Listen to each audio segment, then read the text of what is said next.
Hi friends, అందరూ ఎలా ఉన్నారు? బాగున్నారా? నేను బాగున్నాను ఫ్రెండ్స్. ఫస్ట్ అయితే నెయ్యి వేసుకుందాం. నెయ్యి అయితే కామన్ అని మీకు తెలుసు. సో ఇవాళ రెసిపీస్ అయితే చాలా చాలా టెంప్టింగ్ రెసిపీస్ అని చెప్తాను. పచ్చిమిరపకాయలన్నీ ఏరు పెట్టేసుకున్నాను. కరివేపాకు అంతా ఏరు పెట్టేసుకున్నాను. ఎందుకంటే వాళ్ళు ఎలాగో తినరు. సో నాకైతే ఇష్టం కాబట్టి నేను ఏరు పెట్టుకున్నాను. సో వాళ్ళకి ఇంకేం ఉండదు, ఓన్లీ జస్ట్ క్యారెట్ ఫ్రై చాలా చాలా బాగా వచ్చింది. అదిరిపోయింది క్యారెట్ ఫ్రై మాత్రం సూపర్. ఎలా చేయాలో అంటే చాలా సింపుల్గా చేసేసాను. ఎక్కువ ఆర్భాటం లేకుండా జస్ట్ పోపులో వేసేసి ఎంత కొబ్బరి వేయాలో అంతే వేసాను. ఎక్కువ కొబ్బరి వేస్తే కొబ్బరి డామినేట్ అయిపోయి కొబ్బరి కూరలా ఉంటుంది. సో ఎంత వేయాలో అంతే వేసి క్యారెట్ ఫ్రై చేశాను. సూపర్ ఎక్సలెంట్ ఉంది, చాలా చాలా బాగుంది.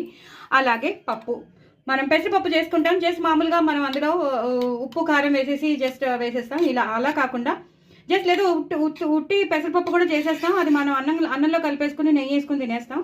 అలా కూడా కాకుండా నేను ఇవాళ పెసరపప్పులో పోపు వేశాను. దీని రెసిపీ నేను మీకు షేర్ చేస్తున్నాను, తప్పకుండా చూడండి. నిమ్మకాయ పిండుకోవాలి, చాలా చాలా బాగుంటుంది. మాధురి దీక్షిత్కి చాలా ఇష్టంట. సో ఇలా చేసేసుకోండి, చాలా చాలా బాగుంటుంది. ఈ పప్పు మాత్రం అద్రిపోతుంది. వేడివేడి అన్నంలో చక్కగా నెయ్యి వేసుకుని కలుపుకుని ఇలాగా పచ్చిమిరపకాయలు ఉన్నాయి కదా, ఈ పచ్చిమిరపకాయలు కొరుక్కుని తింటే ఒక రేంజ్లో ఉంటుంది. ఒక రేంజ్ అంటే ఒక రేంజ్. సో పప్పు అలాగే పచ్చిమిరపకాయలు కాంబినేషన్ అనమాట. సో క్యారెట్ ఫ్రై రెసిపీ కూడా నేను మీకు షేర్ చేస్తున్నాను. చాలా ఈజీగా చాలా టేస్టీగా చేసేసుకోవచ్చు. కడుపు చాలా, మనకి స్టమక్ చాలా కూల్గా ఉంటుంది, గట్ చాలా కూల్గా ఉంటుంది, డైజెషన్ తొందరగా అయిపోతుంది. అలాగే ఆలూ ఫ్రై, మా పిల్లలు చిన్నప్పుడు చేసిన ఆలూ ఫ్రై కావాలన్నారు. ఇప్పుడు ట్రెండీగా వచ్చే ఆలూ ఫ్రై వద్దు, కార్న్ఫ్లోర్ కానీ అలాంటి మైదా కానీ అలాంటి బ్యాటర్స్ అన్నీ కలిపి చేసింది వద్దు, జస్ట్ సింపుల్గా ఉప్పు కారం ఎలా వేస్ట్ చేసావో అదే కావాలన్నారు. సో అది చేశాను.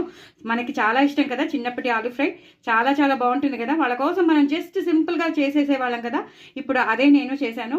చాలా చాలా బాగుంటుంది ఆలూ ఫ్రై అనేది. సో వాళ్ళు ఇవాళ నాకు ఆర్డర్ ఇచ్చి వెళ్ళారు. సో నేను తప్పకుండా వాళ్ళ ఆర్డరే చేశాను. గార్నిష్ కూడా కరివేపాకు కానీ కొత్తిమీర కానీ వేయొద్దన్నారు. సో ఏమీ వేయలేదు, జస్ట్ సింపుల్గా చిన్నప్పుడు మనం ఎలా చేసి పెట్టామో అదే చేశాను. ఇది మాత్రం సూపర్ ఉంది, చాలా చాలా. So tasty recipes. దీని రెసిపీ కూడా నేను ఆలూ ఫ్రైది కూడా నేను పంపిస్తున్నాను. చాలా సింపుల్గా చేసుకునేది, చిన్నప్పుడు మనం ఎలా చేసేవాళ్ళమో అది కూడా పంపిస్తున్నాను. సో తప్పకుండా చూడండి, చేసుకోండి. నా ఛానల్ మాత్రం సబ్స్క్రైబ్ చేసుకోవడం అసలు మర్చిపోద్దు. బాయ్ అండి.